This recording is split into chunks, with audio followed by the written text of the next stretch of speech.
ओम भूर्भुवः स्वः तत्सवितुर्वरेण्यं भर्गो देवस्य धीमहि धियो यो नः प्रचोदयात्। वेदवाणी में पुनः आप सभी का स्वागत है। आइए यजुर्वेद के एक मंत्र का स्वाध्याय करते हैं। इसका पाठ निम्न प्रकार से है। ओम अग्ने त्वं नो अन्तम उत त्राता। ओम अग्ने त्वं नो अन्तम उत त्राता शिवो भवावरुध्यः। शिवो भवावरुध्यः। वसुरग्निर्वसुश्रवा। वसुरग्निर्वसुश्रवा। अच्छनक्षी अच्छनक्षी द्युमतं द्युमतमं रयिं दहा। द्युमतमं रयिं दहा। मंत्र का शब्दार्थ है, हे अग्नि, हे अग्रणी, सर्वोन्नति साधक प्रभु, त्वं नः अंतमः, तू हमारे अत्यंत निकट है। उत इसलिए तू हमारा त्राता भव रक्षक हो, हमारे लिए शिवः कल्याणकारी और वरुध्यः भव वरण करने योग्य हो। हे प्रभु, आप वसु समस्त लोगों को बसाने वाले, अग्नि सर्वव्यापक और प्रकाशवान, वसु श्रवः चराचर जगत के आश्रय हो, निवासक ज्ञानदाता हो। अच्छनक्षी हम में प्रविष्ट हो जाओ, हमें प्राप्त हो जाओ, दर्शन दो। और द्युमत्तमम रयिम दहा, अतिशय प्रकाश युक्त, ज्योति युक्त, आनंद ज्ञान और सदाचार रूपी धन को दीजिए, प्रदान कीजिए। तो यहाँ अग्नि ईश्वर का नाम आया, जो अग्रणी है और हमें भी आगे करने वाला, हमारी उन्नति का साधक परमात्मा है। उसको आह्वान किया गया कि त्वं नः अंतमः, कि आप हमारे अत्यंत निकट हैं। इसीलिए उत त्राता भव, इसलिए हमारे रक्षक बनिए। शिवः वरुध्या भव, कल्याणकारी और वरण योग्य बनिए। तो ईश्वर हमारे अत्यंत निकट है, वह हमारी हृदय गुहा में विराजमान है। जो जितना निकट होता है वह उतना ही अधिक हमारी सहायता कर सकता है। ईश्वर सदा सर्वदा हमारे अंग संग है, अतः वह हमारा रक्षक है, वह हमारा कल्याणकारी है, वही हमारे लिए वरणीय है। वसु कहा ईश्वर को कि जो सर्वत्र सबको बसाने वाला है, और वस का अर्थ चमकाने वाला भी है, उन्नति करने वाला भी है। फिर पुनः अग्नि आया कि वह सर्वत्र व्यापक प्रकाशवान प्रभु है। वसु श्रवः सबका आश्रय है, सभी सारा संसार उसी के आश्रित है। सर्वाधार सर्वेश्वर ईश्वर है वह। तो भक्त कहता है, अच्छनक्षी के हे प्रभु, आप मुझ में भी बस जाओ, आप सभी और बसे हुए हो। तो यहाँ ईश्वर वैसे सर्वत्र बसा हुआ है, तो उसको यहाँ बसाने का अर्थ है कि वह हमारे में प्रकाशित हो जाए और हमें उसका दर्शन हो, हमें उसके आनंद की अनुभूति हो। तो वह हमारे में अच्छे प्रकार से बसे कि हम उसका सामीप्य प्राप्त करें, ईश्वर की उपासना और ध्यान चिंतन आदि के माध्यम से, और उसका दर्शन और साक्षात्कार प्राप्त करें, उसके आनंद को पाएं, उसकी शांति को पाएं। तो ईश्वर के लिए कहा गया कि वह हमें क्या दे, द्युमत्तमम रयिम दहा, कि वह हमें अतिशय प्रकाश युक्त, हमारा उन्नति साधक जो है रई दे, यानी कि आनंद ज्ञान और सदाचार रूपी धन को प्रदान करे। तो प्रार्थना की गई कि मुझे ज्ञान और सदाचार रूप धन देकर मेरे जीवन को द्योतित करें, मेरे जीवन को चमका दें। तो आइए हम विदुर नीति के एक श्लोक का भी चिंतन कर लें। पंडित के लक्षण की पूर्व में भी बात आई थी, तो अगला श्लोक भी बताता है कि पंडित का लक्षण क्या है। तो बताया गया प्रथम अध्याय के 17वें श्लोक में, निषेवते प्रशस्तानि निंदतानि न सेवते। निषेवते प्रशस्तानि, कि जो प्रशस्त कर्मों को सेवन करता है कि जो उत्तम गुण कर्म और स्वभाव है उनको सेवन करता है, कि जैसे जो मनुष्य कोई यज्ञ करता है, दान करता है, तप आदि उत्तम कर्म करता है, उनका आचरण करता है, तो वह और इसके अतिरिक्त निंदतानी न सेवते, जो निंदित कर्मों को सेवन नहीं करता है, जैसे चोरी, जारी, हिंसा, मद्य, मांस आदि भक्षण, यह जो दुष्ट कर्म है इनको सेवन नहीं करता है। फिर आगे बताया, अनास्तिकः श्रद्धा न एतत् पंडित लक्षणम। अनास्तिकः कि जो नास्तिक नहीं है, ईश्वर में विश्वास करता है, वेद में विश्वास करता है, आत्मा परमात्मा में विश्वास करता है और पुनर्जन्म में भी विश्वास करने वाला है। फिर आगे बताया, श्रद्धाना जो कि सत्य धारणा युक्त है, सत्य आचरण करने वाला और सत्य को मानने वाला और मनवाने वाला है। तो एतत् पंडित लक्षणम, ये सारे पंडित के लक्षण हैं कि जो उत्तम कर्मों को सेवन करे, निंदित कर्मों को ना सेवन करे, नास्तिक ना हो, श्रद्धावान हो, ईश्वर में विश्वास रखता हो, सत्य आचरण करने वाला हो। तो यह सब पंडित अर्थात विद्वान के लक्षण है। आइए एक भजन का भी हम मनन कर लें।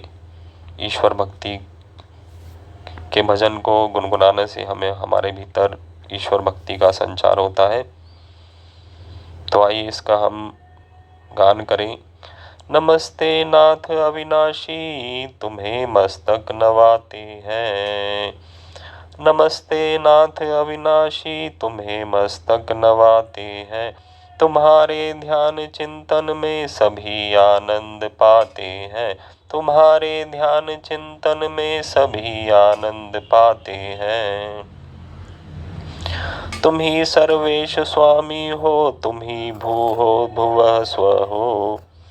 तुम ही सर्वेश स्वामी हो, तुम ही भू हो भुवः स्व हो। हृदय के तार हिलते हैं, तभी तव गीत गाते हैं। हृदय के तार हिलते हैं, तभी तव गीत गाते हैं। नमस्ते नाथ अविनाशी, तुम्हें मस्तक नवाते हैं। तुम्हारे ध्यान चिंतन में सभी आनंद पाते हैं। तुम ही जल में, तुम ही स्थल में, नभो मंडल में व्यापक हो। तुम ही जल में, तुम ही स्थल में, नभो मंडल में व्यापक हो। तुम्हारे विरुद्ध वर्णन में यह पक्षी चहचहाते हैं। तुम्हारे विरुद्ध वर्णन में यह पक्षी चहचहाते हैं। नमस्ते नाथ अविनाशी, तुम्हें मस्तक नवाते हैं। तुम्हारे ध्यान चिंतन में सभी आनंद पाते हैं। मिलेगी आज अनुभूति हृदय में देव दर्शन की।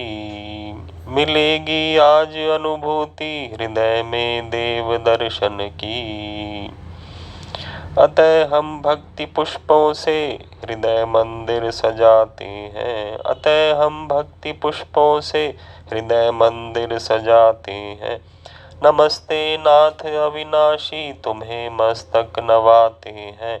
तुम्हारे ध्यान चिंतन में सभी आनंद पाते हैं। उन्हीं का आत्मिक व मानसिक उत्थान होता है। उन्हीं का मानसिक व आत्मिक उत्थान होता है। हटाकर ध्यान विषयों से जो ईश्वर में लगाते हैं। हटाकर ध्यान विषयों से जो ईश्वर में लगाते हैं। नमस्ते नाथ अविनाशी, तुम्हें मस्तक नवाते हैं। तुम्हारे ध्यान चिंतन में सभी आनंद पाते हैं। वही प्यारे नारायण के जो नर सेवा में रत रहते। वही प्यारे नारायण के जो नर सेवा में रत रहते। दुखी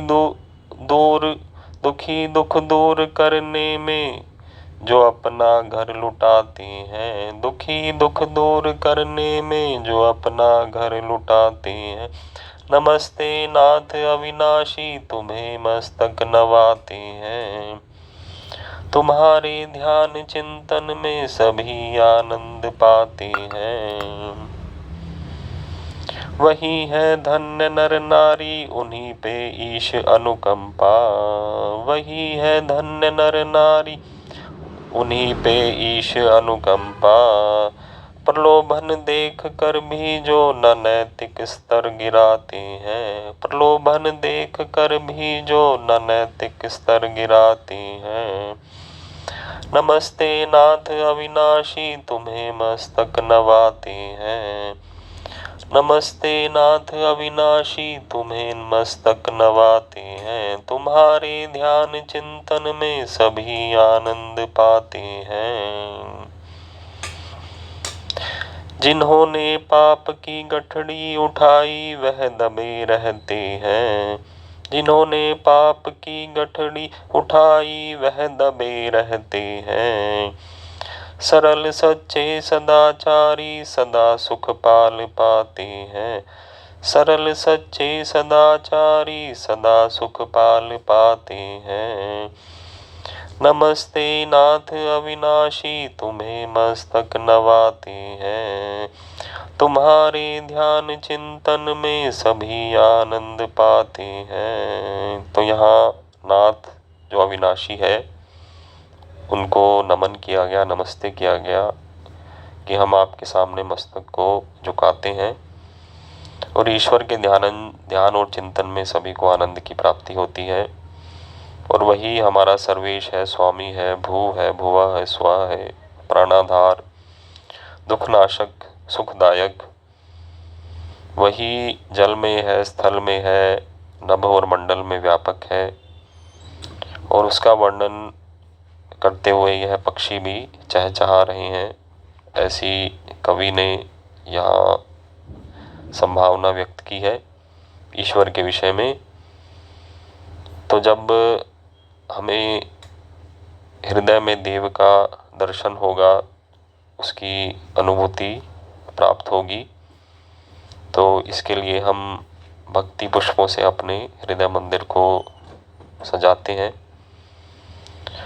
तो उन्हीं का ही आत्मिक मानसिक उत्थान होगा, जो विषयों से ध्यान हटाकर कुछ समय ईश्वर के चिंतन में लगाएंगे। और वही प्यारे बनेंगे नारायण के, जो कि नर सेवा में भी रत रहेंगे, दुखियों के दूर करेंगे। और वही उन्हीं पर ईश अनुकंपा होती है। वही नर नारी धन्य है जो कि प्रलोभन में भी अपने नैतिक स्तर को बनाए रखते हैं। और जो पाप की गठड़ी उठाते हैं, पाप की ओर जिनकी मन की प्रवृत्ति है और कर्म भी वैसे ही हैं, वह उन्नति को प्राप्त नहीं होते हैं। परंतु जो सरल हैं, सच्चे हैं, सदाचारी हैं, वही सुख को पालते हैं, अर्थात सुख को पाते हैं। तो यह श्री धर्मपाल जी द्वारा लिखित भजन था। बड़ा ही सुंदर भाव व्यक्त किए इसमें उन्होंने ईश्वर भक्ति के और सदाचार के। इन्हीं शब्दों के साथ मैं अपनी वाणी को विराम देता हूँ। ओम शांति ही शांति ही शांति।